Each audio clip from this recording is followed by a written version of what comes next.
ኩኩሻ አሁን ላይ ያደረገችው ያለው ነገር ሰላም እየነሳት ይመስላል። ኩኩሻ ሰላም እየነሳት የሀብልን እናት ቀምቼ የሷን ህይወት ቀምቼ እንደኖርኩ እየተሰማኝ ነው። አሁን ይህን ነገር ምን ማድረግ ይኖርብኛል? ሁሉንም ነገር ለሀብል ልንገራት ወይስ ደግሞ አሁን ይህን የመሰለ የእናትነት ፍቅር አሳይታኝ እንዴት ብዬ ደግሞ እናትነቷን ልራቀው? ምን ማድረግ ይኖርብኛል? በማለት ወይዘሮ ማርታን ባየች ቁጥርም ሁሉ ነገሯ እየደነገጠች ግራ ተጋብታለች። የሀብል እውነተኛ ወላጅ እናት ኩኩሻን ባየቻት ቁጥር እሷም ግራ ተጋብታለች። እዚህ ጋም ደግሞ መነን እያደረገችው ያለው ነገር ግራ እያጋባት ነው። መነን ገንዘብ እንደሚያስፈልጋት ኩኩሻ ለእናትሽ ለተባለችው ሴት ስትጠይቃት 500 ሺህ ብር ያስፈልጋታል። ምክንያቱም የፍቅረኛዋ እህት ህፃኗ ታማ 1 ሚሊዮን ብር ለሕክምና እንደተጠየቀችና እሱን ደግሞ የሚከፍልላት ሰው እንደሌለ፣ ስለዚህ ኩኩሻ እኔ ከየትም ብዬ ለምኜ አሳክማታለሁ ብላ ቃል ገብታለችና አንቺ ክፈይላት የሚለውን ነገር ስትነግራት ይቺ ሴት ገንዘቤን ፈልጋ ይሆን እንደ የመጣችው ምንድነው ነገሩ? በማለት የሀብል ወላጅ እናት ጥርጣሬ ውስጥ ገብታለች። እናም ይሄን ነገር ሁሉ ኩኩሻ የምታውቀው ነገር የለም። መነን እንጂ በግሏ የጠየቀቻት ኩኩሻ ስለ ህመሙ ለሆስፒታል ስለሚከፈል ብር ታውራ እንጂ ስጪም ብላ አፋውጥታ አልጠየቀቻትም። ግን ደግሞ ወይዘሮ ማርታ ቆይ ምን እየተካሄደ ነው? ይቺ ሴት ሁልጊዜ ከኔ ገንዘብ እንደመቀበል ብዙ ምክንያቶችን እያመጣችብኝ ነው። ስለዚህ ምን ማድረግ ይኖርብኛል? እስኪ ልጄም ሰሞኑን ልክ አይደለችም፣ እናም ዛሬ ልደቷን ማክበር ይኖርብኛል በማለት ለልደቷ ፕሮግራም ታዘጋጅላታለች። ትክክለኛ የተወለደችበትን ቀን ስትነግራት ኩኩሻም ትደነግጥና እኔ እንደዚህ አይነት ነገር አይቼም ሰምቼም ስለማላቅ ብዙም ደስ የሚለኝ ነገር አይመስለኝም በማለት ኬኩን አዘጋጅታና የቁርሽ እና ሻማውን አጥፊ ስትላት ኩኩሻ ትደነግጣለች። የኔ ልጅ ምን ነው ደነገጥሽ ስትላት አይ ያው ይሄን ያህል አመት ስትኖር እኔ እንደዚህ ኬክ ገዝቼ ትልቅ ኬክ ቁርሽላት አክብሬላት ስለማላቅ አዲስ ነገር ሆኖባት ነው። የኔ ልጅ ቀጣዩን አመት በደንብ አከብርላታለሁኝ የኔ ልጅ ሀብልዬ ይሄንን የዛሬው ዝም ብዬ ነው ስትላት አይ ችግር የለውም በቂ ነው በማለት ኬኩን ከቆረሰችና ሻማውን ካጠፋች በኋላ በቃ እኔ ማረፍ እፈልጋለሁ በማለት ስሜቷ ሲነካ ኩኩሻ ወደ መኝታ ቤቷ ትሄዳለች። ወይዘሮ ማርታ ትደነግጥና ለመነን ቆይ ምን ሆና ነው ልጄ ስትላት ያው እንዳልኩሽ ነው ከዚህ በፊት አክብሬላት ስለማላቅ ደንግጣ ነው እንጂ ምንም የሆነችው ነገር የለም ሀብል ደህና ናት ትላታለች። ኩኩሻ ግን የሰውን ህይወት ቀምቼ እየኖርኩ ነው የሚለው ነገር ሃይምሮዋን ስለነካትና ይሄ ኬክና ይሄ ነገር እኮ ዛሬ ይሄ ደስታ መሆን የነበረበት ለሀብል እንጂ ለኔ ለሐሰተኛዋ ሀብል አልነበረም በማለት መኝታ ቤት ገብታ ታለቅሳለች።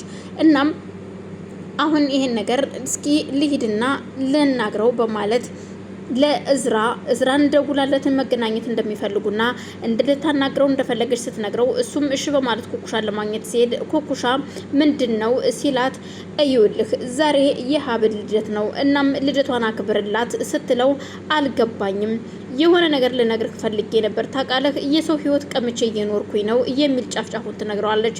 ሙሉን ገልጻ ልትነግረው ፈልጋ ግን ደግሞ የእናትነት ስሜቷን አሳይታኛለች። እቺ ሴት እንደዚህ የእናት ፍቅር ኑሮኝ አድጌ አላቅም። እናም አሁን ደግሞ ልጅሽ አይደለውም ካልኳትኝ እናትነቷን ልጅነቴን ትነጥቀኛለች።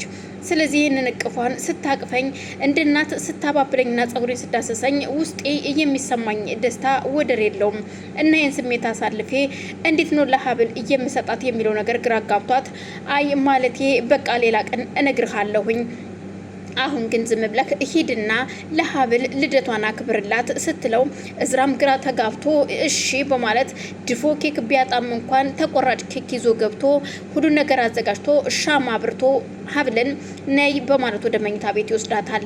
ወይኑን ቀርቶ ሲጠብቃት ምንድነው ስትለው ሀብል ዛሬ ልደትሽ ነው ሲል አልገባኝም የምን ልደት ነው?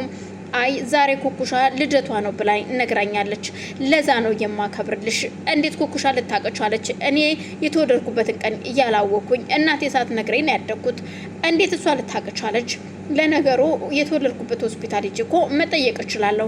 መቼም የሆነ ዶክሜንት ይኖራቸዋል እዛ ላይ ማየት ይችላሉ ስትለው አዎ ልክ ነሽ፣ ግን ደግሞ እንዴት እንደሆነ አላቅም ኩኩሻ ይሄን ነገር እንዴት ልታቀቻለች የሚለው ነገር ግራ ቢያጋባትም ሀብል ደስ ብሏት ሻማውን ለማጥፋትና ኬኩን ለመቆረስ እየተዘጋጀች እያለ ድንገት ጩኸት ይሰማሉ። ጩኸት የሰሙት አጸድና ከወንድሟ ልጅ ጋር እየተጣሉ ነበረ። ሁለቱ የሚጣሉት አንቺ ገንዘብ አምጪ በሚለው እሷ ደግሞ ገንዘብ እንደማታመጣና ሰው አስገድለሻል። በፍጹም እኔ ምንም ሰው አላስገደልኩም። ቢንያምን አስገድለሽ እያስቀበርሽው አንቺ ነሽ። እስር ቤት እያለ ያስቀበርሽው ልጅ እሱን ነው። ስለዚህ ከዚህ በኋላ እኔና አንቺ እህትማማቾች አይደለሽንም። አክስቴ ነሽ ብዬም አልጠራሽም። ወንድሜንም ለመግደል ሞክረሽ ነበረ እንግደለው እያልሽኝም። ስለዚህ አጸደ ከዚህ በኋላ እኔና አንቺ አብረን መሆን አንችልም። አንቺ ወደ ክፉ ነገር እየገፋፋሽ ነው። ለካ ያን ጊዜ አክሲዮኑን በስምሽ ያዙሩልሽ ስትይኝ የነበረው አክሲዮኑን ወደ አንቺ አዙሬልሽ ገንዘቤን ለመንጠቅ እንደነበር ደርሽብሻለሁ። ስለዚህ ከዚህ በኋላ እኔና አንቺ አብረን አንሆንም በማለት ነበር። ለእዝራም ምንድነው ብለው ጩኸቱን ሰምተው ወደዛ ክፍል ሲሄዱ ሁለቱ እየተደባደቡ ነበረ። ሳሎን ላይ እየተደባደቡ ያለ ሁለቱን ከገላገሏቸው በኋላና ከዛም ተመልሰው ወደ ላይ ከወጡ በኋላ የእዝራ እህት የቢኒን እህት ለመጠየቅ ወደ መኝታ ቤት ትገባለች። ህፃኗም እያለቀሰች ስለነበር ምን ሆነሽ ነው? አይዞሽ ማርዳ ምንም እንዳትወኝም በማለትም በኋላ አጠራርጋ ካጠገቧ ቁጭ ብላ ስታታለላት በድንገት እዝራ ይመጣል። ምን ልታረጊ እዚህ ክፍል ገባሽ? ለምን ገባሽ ሲላት አይ ድንገት ወደ መጸዳጃ ክፍል እኮ ሲሄድ ድምጿን ሰምቼ ወደዚህ ክፍል መጣው የሚል መልእክት ብትነግረውም እሱ ግን በፍጹም አንቺና ጽደ እዚች ልጅ ጋር እንድደርሱ አልፈልግም፣ ሁለታችሁም በጣም ጨካኝና አረመኔዎች ናችሁ በማለት ይናገራታል። ወንድሜ እባክህን አዳምጠኝ፣ አንድ እውነት ልንገርህ፣ እኔ ምንም ካክስቴ ጋራ ግንኙነት የለኝም። አሁን ላይ ካክስቴ ጋር እኔም ጸበኛ ነኝ። እናም አንድ እውነት ልነግርህ እፈልጋለሁ። ከአጸደ ጋራ በምን ተጣላን መሰለህ ስትለው ተናገሪያ በይልስ ማሽ ሲላት እዩልህ አክስቴ አጸደ አንተን ለመግደል ተወሰነች። እኔ ደግሞ ወንድሜን መግደል አልፈልግም ብዬ ተናገርኳትኝ። በዛ ነው የተጣላ ነው፣ በዛ ነው የተደባደብ ነው። እናም እመነኝ ወንድሜ ስትለው ምን አዎ ልትገልህ ነበረ፣ እኔ እንግደሉ ብላኛለች። እኔ ግን እምቢ ብያታለሁ ስትለው ሀብልን በጣም ትደነግጥና እሱም ደንግጦ አንገቷን ይዛትና ለተወሰነ ሰከንድ ከያዛት በኋላ ሀብል ገላግላቸው እሱም እየተንደረደረ ወደ አጸደ መኝታ ቤት ይሄዳል። አጸደም አልጋዋ ላይ ቁጭ ብላ ስለነበረ እንደደረሰ አንገቷን ነበር ያዛት። እሷንም ከደበደባትና ካደማት በኋላ ተነስቶ ወደ ሳሎን ሲሄድ ሀብልም ህፃኗን አስተኝታት እዛም ብቻሽን በሩን ዘግታባት ወደ ሳሎን ከባለቤቷ ጋር ቁማ እያወራች እያለ የእዝራ አባት ድንገት ይመጣል።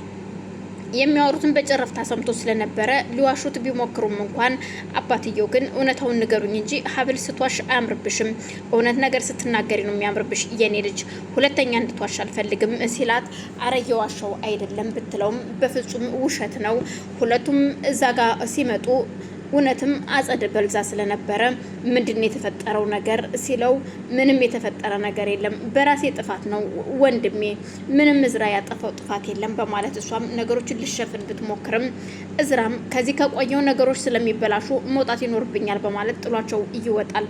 በዛን መሀል ነበረ አጸደም ተነስታ ወደ ክፍሏ ሁሉም